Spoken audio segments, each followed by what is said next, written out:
Muito boa noite a todos. Sejam bem-vindos às quintas jornadas da consolidação do crescimento e do emprego.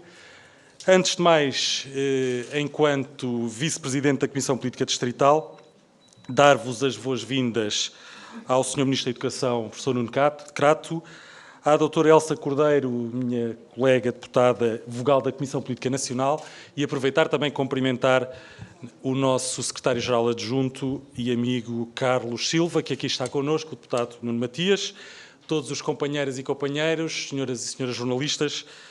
Antes de mais, só para vos situar, dizer-vos que, por boas razões, neste caso, eu sei que estavam à espera do Presidente da Distrital, peço-lhe imensa desculpa de vos desiludir, espero estar à altura do que ele iria vos dizer, mas, por boas circunstâncias, pelo facto de ter sido pai recentemente, o Presidente da Distrital não está connosco, o que é bom, porque é por um bom motivo, por ter sido pai, não só vai ajudar para a nossa reforma, como também ajudará seguramente para o nosso sistema escolar e para as crianças que nós tanto estamos necessitados nas nossas escolas.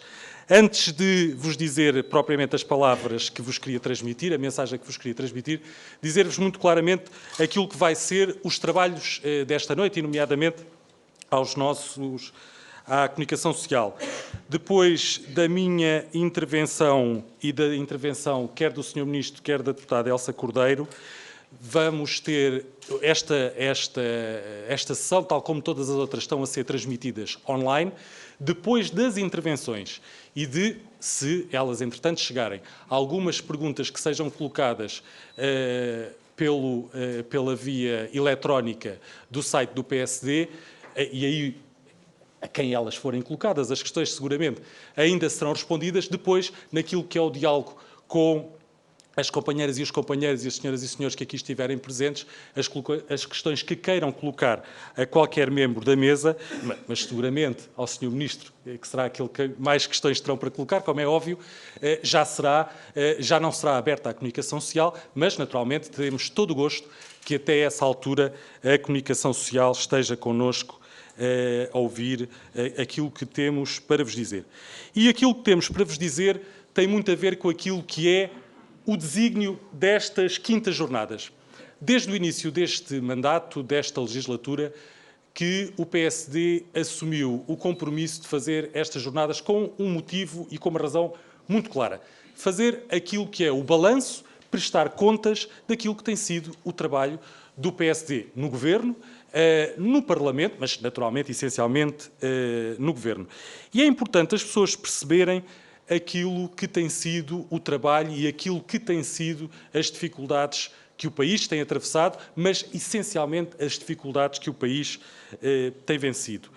Nós sabemos todos que em 2011, quando fomos chamados a eleições legislativas, por força da demissão do então Governo, o país era um país triste, era um país com graves dificuldades, era um país à beira da bancarrota, era um país desacreditado internacionalmente e com uma grande falta de confiança. 3 anos e meio depois, eu acho que se resumia aquilo que é o país Portugal nestes 3 anos e meio, acho que há uma frase que resume aquilo que nós encontramos e aquilo que somos hoje atualmente.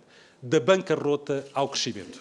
E isto foi o país que encontramos e isto é o país que estamos a deixar. Como é que nós encontramos o país quando em 2011, em junho de 2011, em 20 de junho de 2011, tomou posse a Assembleia da República e 2 dias depois, salvo erro, 22 de junho, tomou posse o Governo. Um país sem confiança, um país à beira da bancarrota, um país com um desemprego em crescendo, um país com um déficit galopante, com os juros da dívida pública sempre a crescer. Foi isto que nós encontramos. E encontramos, essencialmente, um programa de assistência financeira negociado por aqueles que nos deixaram na situação que todos nós conhecemos e que tivemos que cumprir. E que tivemos que cumprir com sacrifício dos portugueses, com abnegação, com empenho, mas, essencialmente, com a total falta de colaboração do principal partido da oposição e, no fundo, aquele que era o principal responsável da situação em que nós estávamos. Reparem que, ao longo de todo este mandato, nunca houve, da parte do Partido Socialista, não só um gesto de colaboração com os portugueses, não era com o Governo, é com os portugueses, connosco, que sofremos no dia-a-dia aquilo que eles nos deixaram, e, essencialmente, houve sempre do Partido Socialista, dos partidos da oposição, mas em principal do principal partido da oposição, a sensação que não éramos nós que tínhamos que resolver aqueles problemas que nós criámos. Ao longo destes 3 anos e meio, começámos por aquilo que era a grande esperança do socialismo português, que era a eleição de Monsieur Hollande em França. Era a grande esperança.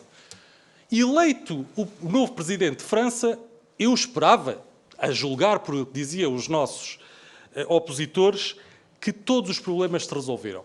Passou rapidamente. Foi só o primeiro programa de redução da despesa pública aprovado por a esperança socialista François Hollande e esmoreceu a estrela daquele que vinha resolver todos os problemas da Europa e, naturalmente, os problemas de Portugal.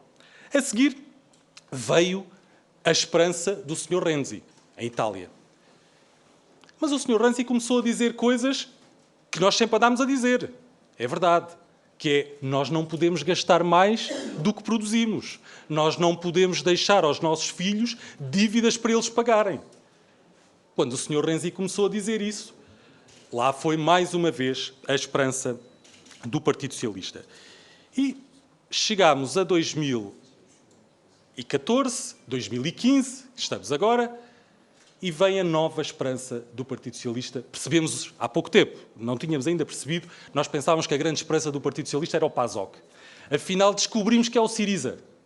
A grande esperança socialista de mudança da Europa é o Syriza, curiosamente coligado com um partido de extrema-direita que só é mau quando existe por si. Quando se coliga com alguém da extrema-esquerda, já não é problema nenhum. E, portanto, estamos nós aqui confrontados com a circunstância de haver em Portugal partidos que entendem que os problemas não se resolvem por quem os criam, resolvem-se por outros, por entidades, algumas delas provavelmente sobrenaturais, mas nunca pelos portugueses. E, felizmente, que à frente dos destinos do país, tivemos um Primeiro-Ministro e tivemos um Governo que sempre disse que não. Que sempre foi determinado naquilo que era a sua obrigação de cumprir não só os programas internacionais com que outros se comprometeram, como entregar aos portugueses, dar aos portugueses a perspectiva de serem donos do seu destino. E foi isso que aconteceu a meio do ano passado. Vocês lembram-se que nós passámos toda a legislatura, ou praticamente toda a legislatura, com os partidos da oposição, principalmente o nosso principal partido da oposição, a dizer que nós não íamos cumprir nenhum dos objetivos que nos oferecemos, que nos comprometemos, alguns deles comprometidos por eles próprios. Não íamos cumprir déficits, não íamos, o desemprego ia subir exponencialmente. Soubemos hoje, curiosamente, que em dezembro de 2014, portanto, final do ano passado, o desemprego terminou em 13,4%, menos 2% do que em dezembro de 2013. E sabemos que, por acaso, temos aqui, não cumprimos as previsões que tínhamos no orçamento, porque a previsão que havia no orçamento é que o desemprego fosse superior a 13,4%. Também não cumprimos outra previsão, que o déficit era de 4%. Provavelmente será de 3,8%. Portanto, de facto, é um governo que falha nas previsões.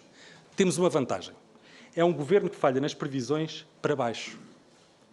E que, com o esforço de todos, com o esforço dos portugueses, com sacrifícios que tivemos, com muitas dificuldades, algumas criadas por fatores exógenos que nós não contávamos, mas que conseguimos cumprir um programa de assistência financeira, levámo-lo, cumprimos religiosamente até ao último dia, mas no último dia pudemos dizer que aos nossos parceiros europeus, obrigado pela vossa ajuda, obrigado pelo apoio que nos deram quando outros nos deixaram na bancarrota, mas nós agora já não precisamos.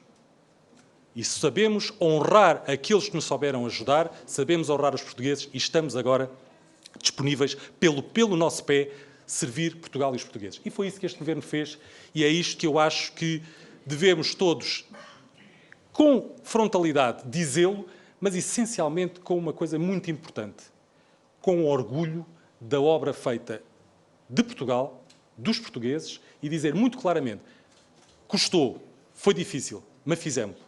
Muitos não acreditavam. Nós acreditávamos, fizemos. Conseguimos cumprir, conseguimos. Mas essa obra é uma obra do PSD, do CDS-PP, do nosso Governo e dos portugueses. E essa honramos-nos e temos muito orgulho naquilo que foi feito e estamos disponíveis, naturalmente, como estas jornadas dizem, para prestar contas por aquilo que fizemos por Portugal e pelos portugueses. Muito obrigado.